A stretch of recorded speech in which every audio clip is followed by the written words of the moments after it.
एक व्यक्ति भगवान की आराधना कर रहा है। बहुत लंबा समय बीत गया।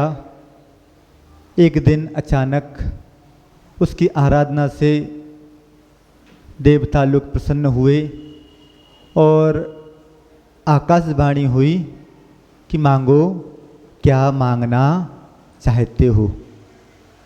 उस व्यक्ति ने कहा, भगवान मुझे पास संपत्ति नहीं है, मैं संपत्ति चाहता हूँ, मुझे संपत्ति प्रदान की जावे।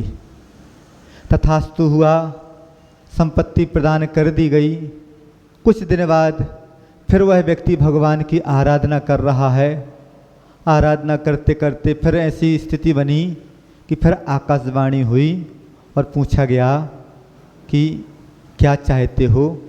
वह व्यक्ति बोलता है, भगवान संपदा है, परंतु यदि उसका वारिस ना हो तो संपदा किसी काम की नहीं, मुझे पुत्र रत्न की प्राप्ति हो जाए, ऐसा आशीर्वाद दे दीजिए। फिर तथास्तु हुआ, उसको पुत्र रत्न की प्राप्ति हो गई। कुछ समय बाद फिर पहुंच गया। भिखारी तो भिखारी होता है, आदमी का मन भिखारी होता है, मांगना उसकी फितरत रहती है, तो कितना ही क्यों ना मिल जाए वह व्यक्ति मांगता रहता है। फिर भगवान की प्रार्थना कर रहा है, पूजन अर्चना कर रहा है। फिर पहुंच गया भगवान के पास, आकाशवाणी हुई, बोलो अब क्या चाहते हो। वह व्यक्ति बोलता है, भगवान संपदा मिल गई, पुत्र मिल गया, परंतु शरीर स्वास्थ्य ठीक नहीं है, स्वास्थ्य ठीक कर दिया जाए। तथास्तु, स्वास्थ्य ठीक हो गया। कुछ समय बाद उम्र ढलने को है, भगवान से फिर प्रार्थना कर रहा है। भगवान ने कहा, आकाशवाणी हुई, बोलो क्या चाहते हो। वह बोलता है, सत्वहीन हो गया हूँ, अब मुझे सत्व प्रदान कर दिया जाए। भगवान कहते हैं कि अब तुम्हें सत्व की प्राप्ति नहीं हो सकती है। क्यों नहीं हो सकती है? क्योंकि तू तो मांगता रहता है, भिखारी बन गया है, मुझे परेशान कर रहा है। यदि तुझे सत्व की सत्वशीलता प्रदान कर दी जाए तो तू अमर हो जाएगा और मुझे परेशान करता रहेगा। ऐसी स्थिति हमारे मन की है कि बार बार बार बार मांगना हो रहा है। जिस वस्तु की मांग होनी चाहिए थी उस वस्तु की हम मांग नहीं कर रहे हैं, और जिस वस्तु की मांग नहीं होनी चाहिए उस वस्तु को हम मांगते चले जा रहे हैं। ऐसी कौन सी वस्तु मांगना और ऐसी कौन सी वस्तु नहीं मांगना जिसे हम मांग रहे हैं। आज का धर्म इसी के ऊपर है। आज का धर्म क्या है? उत्तम शौच धर्म। इसका अर्थ क्या होता है? सुचेर भावम शौच्यम। शुचिता का जो भाव है उसे उत्तम शौच धर्म कहा जाता है। 3 दिन हो गए। 3 दिन में सबसे पहले आप लोगों ने क्रोध कसाय के ऊपर सुना। धर्म आया उत्तम क्षमा का, वहाँ पर उस क्रोध कसाय को अशुचि नहीं कहा गया। उसके बाद मान का नंबर आया, मानवी कसाय है, वहाँ पर भी उसको अशुचि नहीं कहा गया। माया का नंबर आया, सबको महामूर्ख बनाने वाली और मूर्ख बन जाने वाला व्यक्ति भी मायाचारी करने वाला होता है। ऐसी स्थिति में भी वहाँ पर उसको अशुचि नहीं कहा गया। यहाँ पर लोभ को अशुचि कहा जा रहा है, तो क्यों कहा जा रहा है? 4 कसाय होती हैं। 4 कसाय में 3 कसाय तो कभी कभार आ जाएं तो आ जाएं, निमित्त मिलने पर आ जाएं, परंतु लोभ कसाय ऐसी कसाय है कि वह मन को अपवित्र करती रहती है, और जब तक व्यक्ति के जीवन में आकांक्षा है, इच्छा है और की चाह है, तब तक व्यक्ति का मन पवित्र हो नहीं सकता। हमें मन को पवित्र बनाना है। मन को पवित्र बनाया जाए तो कैसे बनाया जाए? क्या आप लोग भी मन को पवित्र बना सकते हैं? हाँ, जो व्यक्ति इस सुचिता के भाव को अपने मन में लाता है, अपने मन को सुचिता प्रदान करता है, वह व्यक्ति अपने मन को पवित्र बना सकता है। हमें अपने मन को पवित्र बनाना है। मुनि महाराज तो अपने मन को पवित्र बहुत कुछ बना लेते हैं, परंतु श्रावक अपने मन को पवित्र बनाए तो कैसे बनाए? क्या वह व्यक्ति पूर्ण रूप से निर्लोभी हो सकता है? यहाँ पर पूर्ण रूप से निर्लोभता की बात नहीं चल रही है। यहाँ पर जितने अंशों में हम अपने मन को पवित्र बना सकें उसकी बात चल रही है। हमें अपने मन को पवित्र बनाना है तो कैसे बनाया जा सकता है? तो मन को पवित्र बनाया जा सकता है कि यदि हम अपनी आसक्ति को कम करते चले जाएं तो हमारा मन पवित्र हो सकता है। और आसक्ति को कम कैसे किया जाए? एक हाई को लिखा था, चाहा बहुत नहीं मिला, जो मिला उसको चाहो। पूरा अर्थशास्त्र इसमें आ गया आप लोगों का कि चाहा बहुत, हर व्यक्ति बहुत चाह रखता है और नहीं मिलती, चाहे पूरी नहीं होती। चाहे पूरी नहीं हो रही तो क्या किया जाए? नहीं, जितनी भी चाहे पूरी हो गई है, यदि उसको ही चाहना शुरू कर दोगे, चाहा बहुत नहीं मिला, जो मिला उसको चाहो। हर व्यक्ति, आप लोग यहाँ पर आए हैं, बैठे हुए हैं, तो कुछ ना कुछ तो चाह लेकर यहाँ पर आए हैं। व्यक्ति की चाह दो प्रकार की हुआ करती है, एक अच्छी चाह और एक बुरी चाह। एक आत्म कल्याण की चाह, धर्म की चाह, अपने मन को पवित्र बनाने की चाह, अपने जीवन को अच्छा बनाने की चाह, यह तो हो गई अच्छी चाह। और एक संसार को बढ़ाने वाली चाह, कसाय भाव आ रहे हैं, विषय भोगों की चाह बढ़ रही है। इस चाह को आप क्या कहेंगे? जब तक यह चाह हमारे जीवन में है तब तक हम अपने आप को अच्छा बना नहीं सकते। एक संसार से ऊपर उठाने वाली चाह होती है और एक संसार में भटकाने वाली चाह होती है। तो इस संसार में भटकाने वाली चाह है, उस चाह को यदि हम कम करें तो कैसे करें? तो बस शुचिर्भावम स्वच्छम, स्वच्छता अभियान चल रहा है विगत 6-7 वर्षों से, 8 वर्ष हो गए होंगे। स्वच्छता अभियान किस चीज़ का चल रहा है? अपने घर को स्वच्छ बनाने का स्वच्छता अभियान चल रहा है, अपने गांव को, नगर को, देश को स्वच्छ बनाने का अभियान चल रहा है। परंतु एक अभियान नहीं चल पा रहा है, तो हम अपने मन को स्वच्छ बनाएं तो कैसे बनाएं? मन को स्वच्छ बनाना है तो क्या करना होगा? बस जिस व्यक्ति को अपने मन को स्वच्छ बनाना है, अपने लोभ को कंट्रोल में रखना होगा। जहाँ पर लोभ अनकंट्रोल हुआ, वहाँ पर हमारा मन स्वच्छ हो ही नहीं सकता। और लोभ को कंट्रोल किया जाए तो कैसे किया जाए? कि हर व्यक्ति को जिंदगी की, जीवन की वस्तु स्थिति का ज्ञान है, परंतु उस वस्तु स्थिति के ज्ञान होने के बाद भी व्यक्ति उस वस्तु स्थिति से अपने मन को मोड़े हुए है। जब तक हम उस वस्तु स्थिति के अनुरूप, आज उत्तम शौच धर्म का विषय है, कल उत्तम सत्य धर्म का विषय आएगा, आपको मालूम चल जाएगी कि हमारा अपना क्या है और हमारा पराया कौन है। तो जो हमारा अपना है उसके पीछे हम भाग नहीं रहे हैं, और जो पराया है उसके पीछे हम भागते चले जा रहे हैं। जब तक जो हमारा है नहीं उसके पीछे भागते रहेंगे तो हमारी स्थिति कैसी बनेगी? एक बार कुछ ऐसी घटना घटी, घटना काल्पनिक है, उसको सत्य नहीं मान लेना, परंतु हमें उसके दृष्टांत से मतलब है कि हम अपने जीवन में किस बात को उतारें। लक्ष्मी जी की और विष्णु जी की आपस में चर्चा हो रही थी। विष्णु जी बोल रहे थे कि दुनिया मुझे ज़्यादा चाहती है, लक्ष्मी जी बोल रही थी कि दुनिया मुझे ज़्यादा चाहती है। दोनों में बात हो गई, कहा कि चलो दुनिया की परीक्षा कर ली जाए कि कौन किसके ज़्यादा चाहता है। तो बस विष्णु जी ने अपना रूप बदला, पृथ्वी लोक पर आ गए, बहुत पहुँचे हुए साधु का रूप रखा। व्यक्ति आ रहे हैं, उनसे निवेदन कर रहे हैं, उनके दुख दर्द दूर हो रहे हैं, उनकी मनोकामना पूर्ण हो रही है। परंतु घटना कुछ ऐसी घटती है कि चतुर्मास का समय नज़दीक आ गया और साधु महाराज ने बोला कि मुझे चतुर्मास करना है। उनके भक्त लोगों ने बोला कि महाराज आप यहीं पर चतुर्मास कर लीजिए। जैसी चतुर्मास की स्थापना होने को हुई, स्थापना हो गई और वैसे ही एक भिखारन स्वर्ण रत्न से जड़ा हुआ कटोरा लेकर भीख मांगने के लिए उस घर में पहुंच जाती है।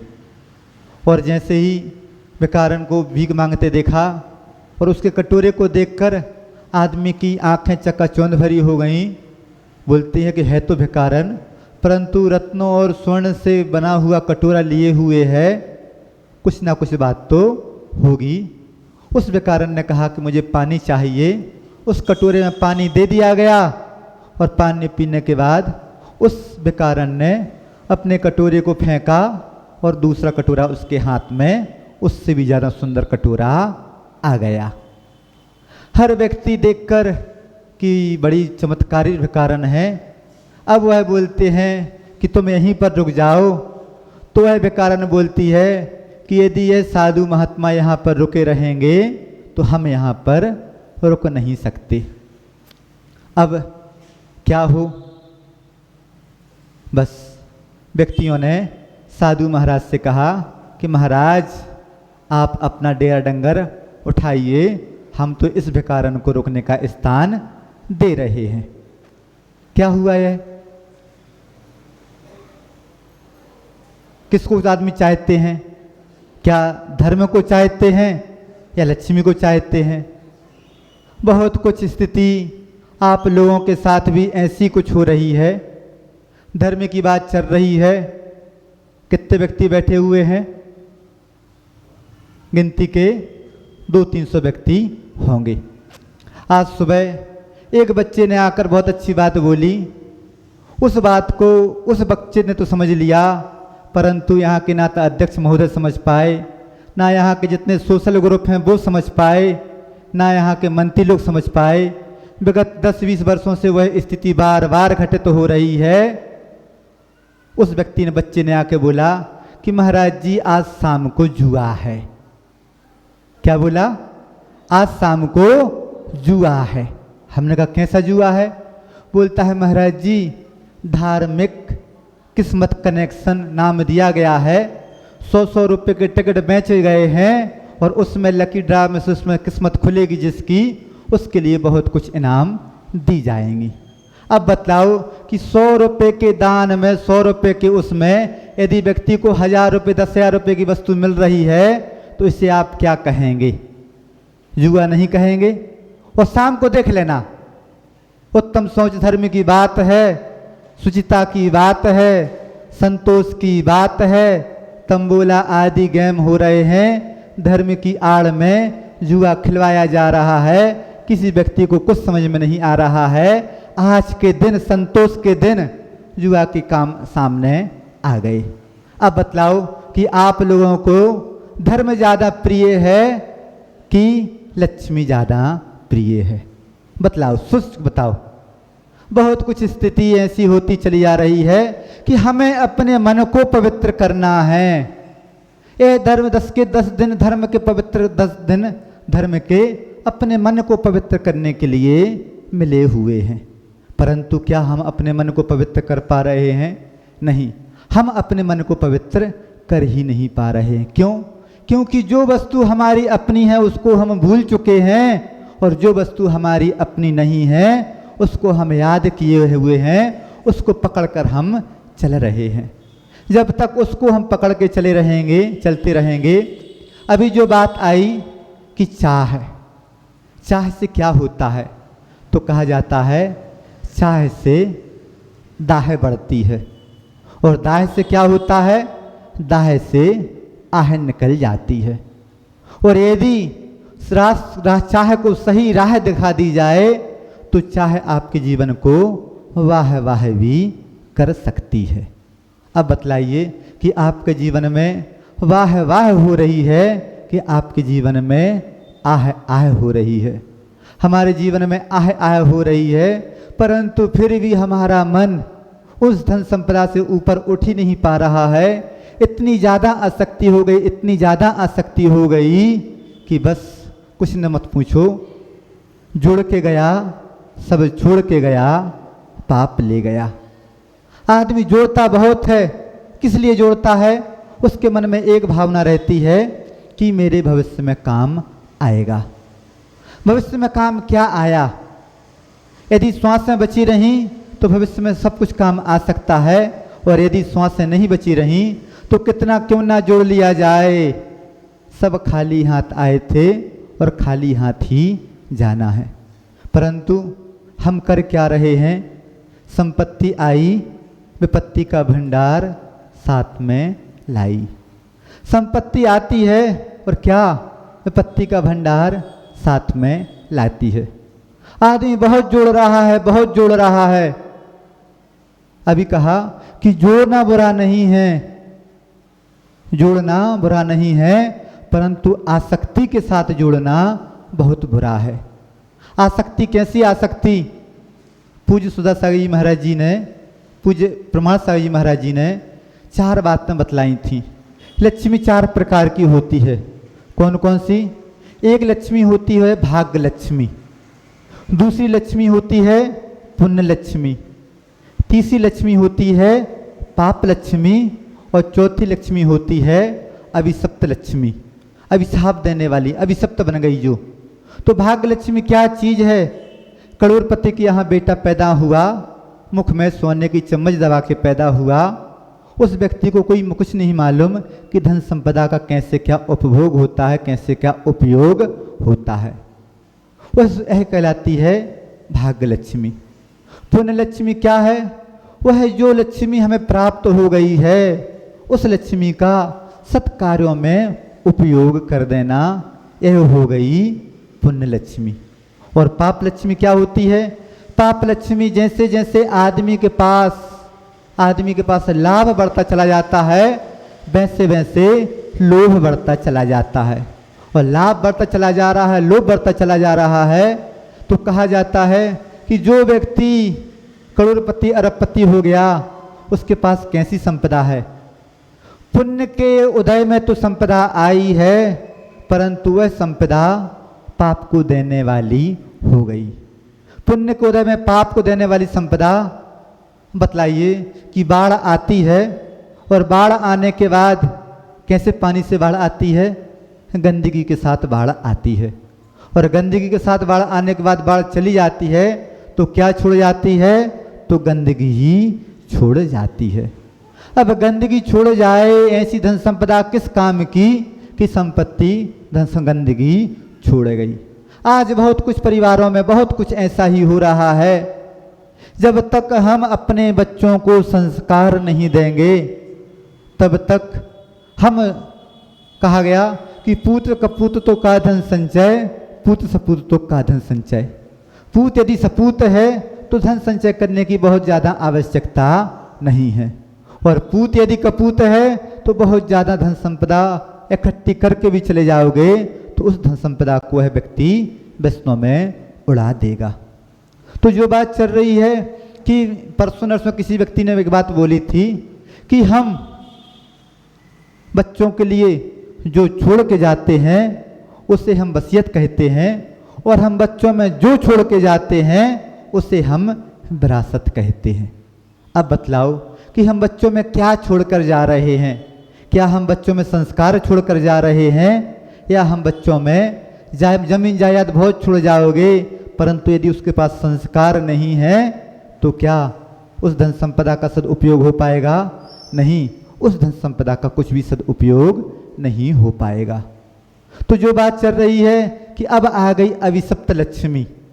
अभिशप्त लक्ष्मी क्या होती है कि लक्ष्मी तो है, ना खा पा रहा है, ना खाने दे रहा है। जोड़ जोड़ के गया, सब छोड़ गया, गाड़ गया। अब बतलाओ कि जो धन संपदा गाड़ गया, या कुछ ऐसे व्यक्तियों के लिए छोड़ गया कि वह धन संपदा किसी काम की नहीं, ऐसी स्थिति में आप क्या कहेंगे? एक वेश्या थी, और वेश्या ने अपने ज़िंदगी भर बहुत कुछ गलत काम किए। उसके मन में आया कि ज़िंदगी का आखिरी पड़ाव है, कुछ ना कुछ ऐसा काम कर लिया जाए कि जिसके माध्यम से हम आत्मकल्याण के मार्ग पर चले जाएं। उसने सोचा कि मुझे अपनी जो धन संपदा जोड़ी है उससे मुझे दान करना है। अब एक शातिर व्यक्ति था, बहुत अघाग व्यक्ति था, उसके मन में आ गया, उसने बात जान ली कि इसको वह धन संपदा दान करना है, तो बस गंगा जी के घाट पर वह साधु का रूप बना के वह बैठ गया। अब जब असली नकली की बात आ जाती है तो नकली वस्तु ज़्यादा चमकदार होती है।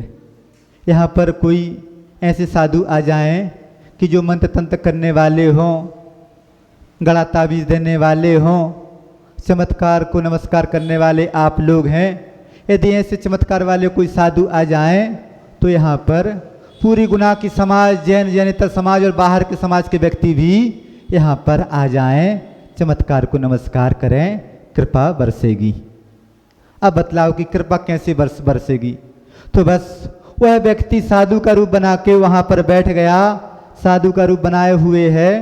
अब वह वेश्या आती है, देखती है कि असली साधु तो यही है, और वह अपनी पूरी संपदा उस साधु को दे देती है।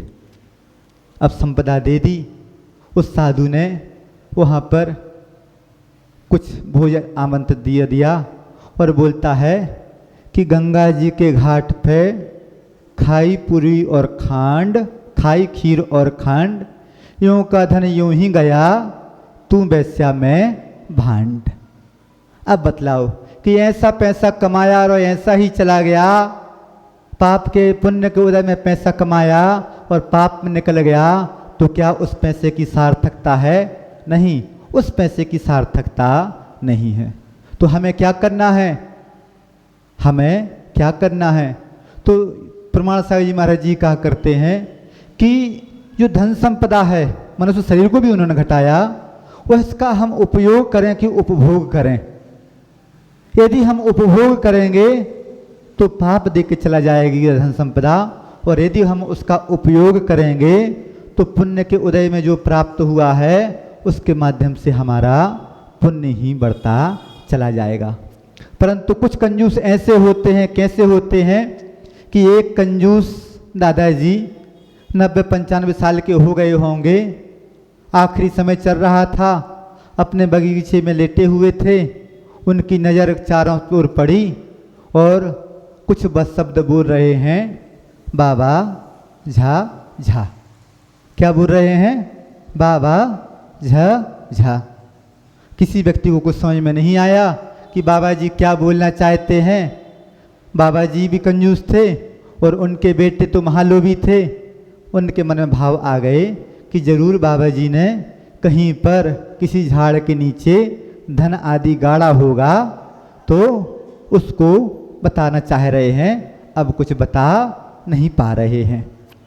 बस डॉक्टर को बुलाया गया, डॉक्टर को बुलाया, डॉक्टर ने कहा कि मैं 50,000 रुपये का एक इंजेक्शन लगाऊंगा और जो बाबा जी बोलना चाहते हैं वह 2 लाइन वह बाबा जी बोल देंगे। बाबा जी को 50,000 रुपये का इंजेक्शन लगाया गया और बाबा जी बोलते हैं, मूर्खों सामने देखो, बकरी बकरी झाड़ू खा रही है।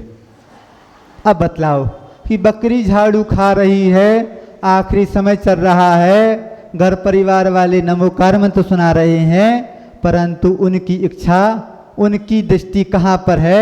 उनकी दृष्टि बकरी बकरी झाड़ू खा रही है। तो ऐसे ही आप सभी की स्थिति है कि हमारी दृष्टि किस ओर है। यदि हमारी दृष्टि अपनी आत्मा को पवित्र बनाने की ओर है तो बहुत अच्छे से हम अपनी आत्मा को पवित्र बना सकते हैं, परंतु आदमी योजना बनाता है, बहुत आगे की योजना बनाता है, भविष्य की योजना बनाता है, और भविष्य की योजना किस लिए बनाता है, क्यों बनाता है? तो बस उसकी भविष्य की योजना होती है, धन संपदा को लेकर ही भविष्य की योजना होती है। अब बतलाइए कि क्या कभी आपने अपनी आत्मा के लिए कुछ ऐसी योजना बनाई कि मेरी आत्मा में पवित्रता आए? जब तक आत्मा में पवित्रता नहीं आएगी, कितना क्यों ना जुड़ लिया जाए। बहुत दृष्टांत दे दिए। आपके जीवन में यदि कुछ एक भी दृष्टांत उतर जाए तो आज का धर्म मनाना सार्थक हो जाएगा। अन्यथा तो स्थिति ऐसी होती चली आ रही, ऐसी होती चली आ रही है कि कोई व्यक्ति यदि आके प्रश्न करने वाले करते हैं कि महाराज आपने तो बोल दिया कि पैसे का कोई मूल्य नहीं, परंतु हम लोग घर संसार में हैं, पैसा है तो सब सही है और पैसा नहीं है तो सब व्यर्थ है। यहाँ पर पैसे वालों की ही इज्जत होती है, धर्म की सभा में पैसे वालों की इज्जत होती है, ऐसा कहने वाले आके कह जाते हैं। परंतु क्या धन संपदा वालों की इज्जत होती है? नहीं, धन संपदा वालों की इज्जत होती नहीं। क्षमा सागर महाराज जी ने एक दृष्टांत दिया था कि एक व्यक्ति था, सभा में आता और उस पर किसी प्रकार का प्रभाव नहीं पड़ता, धार्मिक तो था परंतु बहुत कंजूस भी था। एक दिन महाराज के प्रवचन चले, दान पर से ही प्रवचन, बहुत अच्छे प्रवचन हुए, और उस व्यक्ति ने, जो व्यक्ति सभा में सबसे पीछे बैठता था, अचानक इतनी बड़ी राशि की घोषणा कर दी उस व्यक्ति ने कि हर व्यक्ति की आश्चर्य हुआ। जैसे ही उस व्यक्ति ने घोषणा की, उस सभा के अध्यक्ष आदि जो रहे होंगे समाज के, उन्होंने उस व्यक्ति को पीछे से उठाया और आगे आके बिठा दिया। अब वह व्यक्ति बोलता है, महाराज हमने सब कुछ समझ लिया कि यहाँ पर भी पैसे वालों की इज्जत है। तो महाराज बोलते हैं कि भैया पैसे तो तुम्हारे पास पहले भी था, अब भी है। पहले तुम पीछे बैठते थे, किसी ने तुम्हें आगे नहीं बिठाला, अब क्यों बिठाला? तुमने पैसे का सदुपयोग किया है, दान के क्षेत्र में पैसा दिया है, देवशास्त्र गुरु की आराधना के लिए तुमने पैसा दिया है, इसलिए तुम्हें पीछे से आगे बिठा दिया गया। अन्यथा तुम्हारे पास पहले भी पैसा था और अभी पैसा है। पहले की स्थिति में और अब की स्थिति में क्या अंतर आ गया? तो बस जो व्यक्ति पैसे का सदुपयोग करता है, एक गरीब व्यक्ति भी है, पैसा नहीं है, परंतु यदि उसके अंदर संतोष है तो वह व्यक्ति बहुत सुखी है। और यदि व्यक्ति पैसा बहुत है और की चाह है, और की दौड़ बहुत अंधी दौड़ होती है, और वह एक ऐसी दौड़ होती है कभी किसी को ठिकाना लगता ही नहीं। हमारी इच्छाएं तो कैसी हैं? इच्छाओं को कहा गया अनंत आकाश के समान है। अनंत आकाश कैसा? इतना विशाल कि क्या ना बतलाएं, उसका कोई ओर छोर है ही नहीं। इसी प्रकार से हमारी इच्छाओं का कोई ओर छोर है नहीं। अब बतलाइए कि यदि हम इच्छाओं की पूर्ति करने में लगे रहे, पहले का व्यक्ति गरीब था, सुख सुविधाएं बहुत नहीं थी, सुख सुविधाओं के साधन नहीं थे, परंतु व्यक्ति सुखी था। और अब का व्यक्ति साधन बढ़ाता चला जा रहा है, परंतु सुख उसके जिंदगी से दूर होता चला जा रहा है। किसी नीतिकार ने कहा कि घर का धर्म क्या है? घर का धर्म क्या है? तो कहा गया घर का धर्म शांति है। जिसके जीवन में शांति है, चाहे वह गरीब हो या अमीर हो, जिसके जीवन में शांति है उसके जीवन में सुख है, और जिसके जीवन में शांति नहीं वह कितना क्यों ना भाग ले। यदि उसके जीवन में शांति नहीं तो क्या उसको सुख की नींद आएगी? नहीं, उसको सुख की नींद नहीं आएगी। जिसको नींद ही नहीं आएगी, जो टेंशन में रहेगा, उसको तमाम शारीरिक मानसिक बीमारियां बनी रहेंगी, तो क्या वह पैसे का सदुपयोग कर पाएगा, उपभोग कर पाएगा? धन की 3 गति बताई गई कि दान, भोग और नाश। दान में भी वस्तु पैसा जाता है, भोग में भी पैसा जाता है, और नाश में भी पैसा चला जाता है। जो व्यक्ति दान कर देता है, पैसे का सदुपयोग कर लेता है, तो उसके जीवन में आसक्ति कम होती चली जाती है, संतोष गुण उसके जीवन में आ जाता है। जो व्यक्ति जितना पैसे को चिपका के रखेगा, वह व्यक्ति दान कभी भी नहीं कर पाएगा। क्यों नहीं कर पाएगा? क्योंकि उसके प्रति इतनी आसक्ति, इतनी मूर्छा है कि उसको ही सब कुछ अपना मान रहा है। भोग में करने में भी पाप का बंध, पाप का अर्जन, और नाश हो गया तो संकलित परिणाम तो होंगे ही होंगे। तो बस आप सभी समझ लें कि हमें अपने मन को पवित्र बनाना है तो कैसे बनाना है। यदि हमारा मन पवित्र है तो सब कुछ हमारे जीवन में धर्म है, और यदि हमारा मन पवित्र नहीं है तो कितना ही क्यों ना आप पूजन पाठ आदि कर लें, उससे कोई मतलब नहीं। यदि अपने धर्म को, अपने जीवन में धर्म को लाना है तो बस हमें अपने जीवन में वह पवित्रता लानी पड़ेगी। लोभ को पाप का बाप, लोभ पाप का बाप है। क्या कहा गया कि हिंसा सभी पापों का गुरु है। क्या कहा गया? हिंसा सभी पापों का गुरु है। मिथ्यात्व सभी कर्मों का गुरु है, और क्षय रोग सभी रोगों का गुरु है। और लोभ को कहा गया सभी अपराधों का गुरु है। यदि हमारे जीवन में लोभ आ गया तो अपराध बढ़ता चला जाएगा। लोभ को पाप का बाप कहा है, तो यदि हमारे जीवन में पाप का बाप है तो कैसे है? तो इसके लिए कहा गया कि जिसके जीवन में लोभ है, लोभ रहा तो लोभ समता का शत्रु होता है। लोभ अधर्म का मित्र होता है। लोभ मुँह का विश्राम स्थल होता है। लोभ पापों की खान होता है। लोभ समस्त अनर्थों की जड़ होता है। लोभ व्याकुलता का भंडार होता है, और लोभ शोक का जन्मदाता होता है। इतनी बहुत कुछ बातें आ गईं। यदि जीवन में लोभ बना रहा तो धर्म से बहुत दूर रहेंगे। अपने लोभ को कम करना शुरू कर दो, संतोष को अच्छा मानना शुरू कर दो। जिसके जीवन में संतोष आ गया उसके जीवन में शांति आ गई, और यदि संतोष नहीं आया तो कितना ही क्यों ना कमा लेना, इच्छाएं अनंत हैं, जीवन में शांति नहीं तो कुछ भी नहीं। आपके जीवन में शांति आए, इसी भावना के साथ अहिंसा परमो धर्म की, उत्तम शौच धर्म की,